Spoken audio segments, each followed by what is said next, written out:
Alright you guys, welcome back to another episode of Retro Rollback. Today we're taking a look at an iPhone 7 Jet Black running its original software version, iOS 10.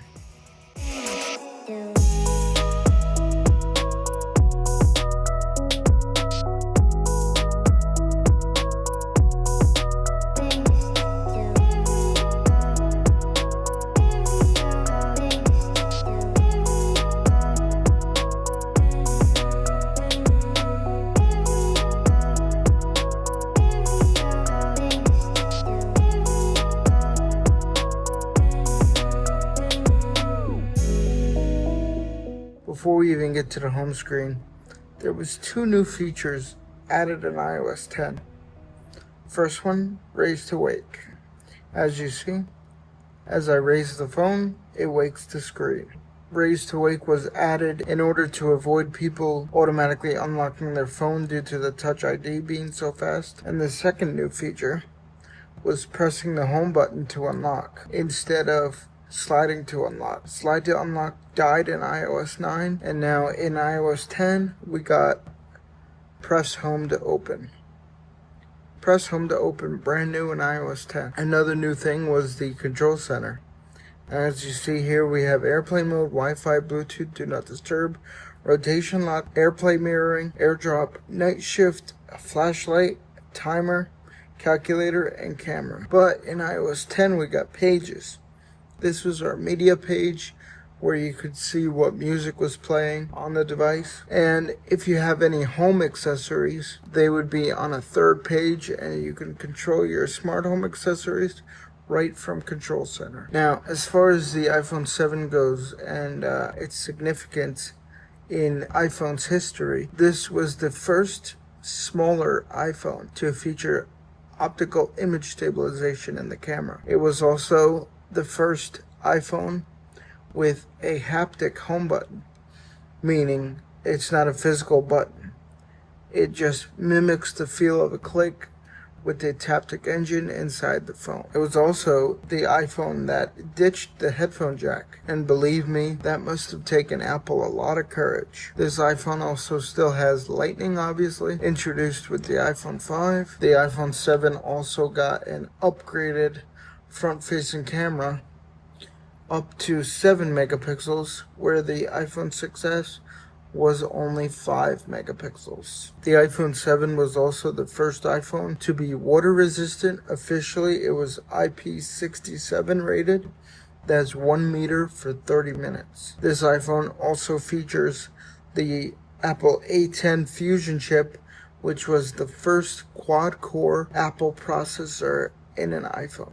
The iPhone 7 also had 3D Touch, which was a pressure-sensitive layer underneath the display that allowed you to do things like get quick shortcuts on your app icons, or even 3D Touch here and be able to move your cursor anywhere. We still have this today in modern iPhones, but it is not pressure-sensitive.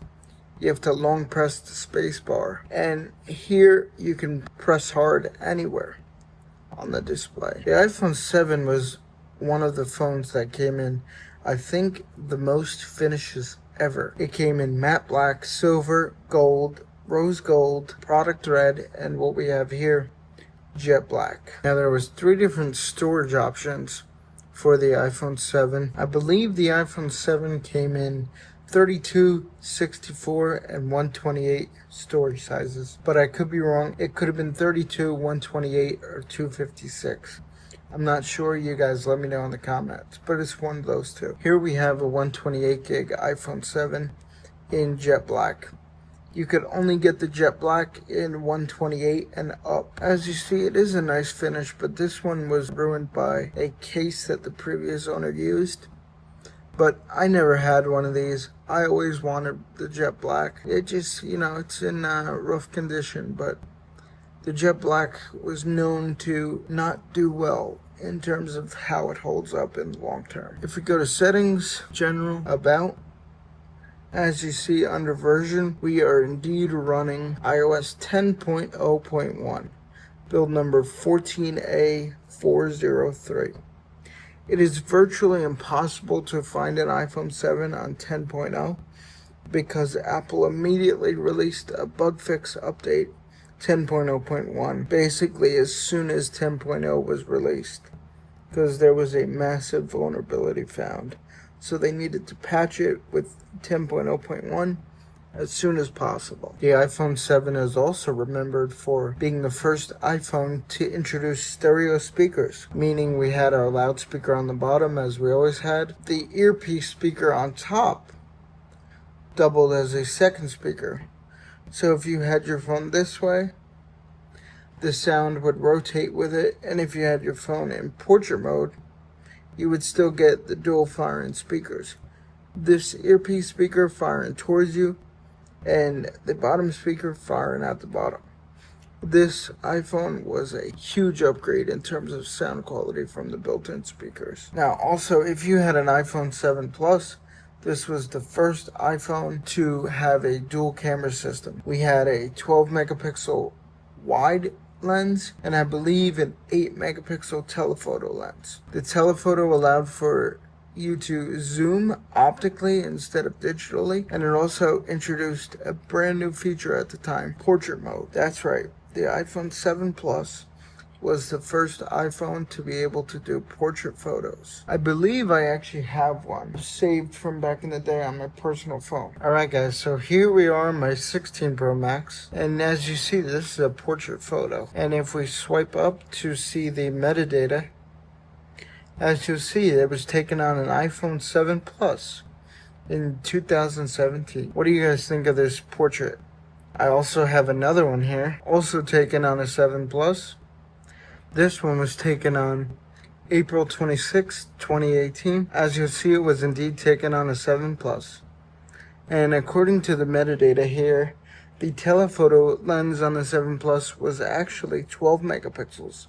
So I stand corrected on that. But yeah guys, those are two pictures taken on a 7 Plus back in the day. Let me know what you guys think down in the comments. We're going to do a quick camera test on this iPhone 7. So we go to Photos and Camera, Record Video. As you'll see, our options are 720p at 30, 1080 at 30, 1080 at 60, and 4K at 30. We're going to select 4K at 30, and we are going to record a quick video. Alright, here we go. On the iPhone 7, 4K at 30. Here, let's take a look at these two iPhone 6s's in rose gold. We have a matte black iPhone 7, and we have two iPhone 6s, one space gray, one silver. Real quick, I just want to take a look at the wallpapers included in iOS 10. So obviously we've got the default iOS 10 one, which was actually a really cool wallpaper. We've got the iOS 9 default wallpaper, and we've got the iOS 8 default wallpaper. Out of those three, let me know which one is your favorite in the comments below. I don't know if it's just me, but the iPhone 7 doesn't seem to have any default live wallpapers. Because if you remember from my last video with the 6S, these are all the live wallpapers that shipped with the iPhone 6S. So maybe they're just missing for me, I don't know. But yeah guys, this was a look at the iPhone 7 in 2025. If you guys would like to learn how to downgrade your iPhone 7 or 7 Plus from iOS 15.8.4 to iOS 10.0.1 like me, there's a video linked in the description or on the end screen right now that you can go and watch and learn how to downgrade your iPhone 7 back to its original firmware, iOS 10. I hope you guys enjoyed the video. If you did, leave a like, comment your thoughts. Let me know what you guys remember most about the iPhone 7. And on that note, I'm signing out with this horribly destroyed jet black iPhone 7. I'll see you guys later.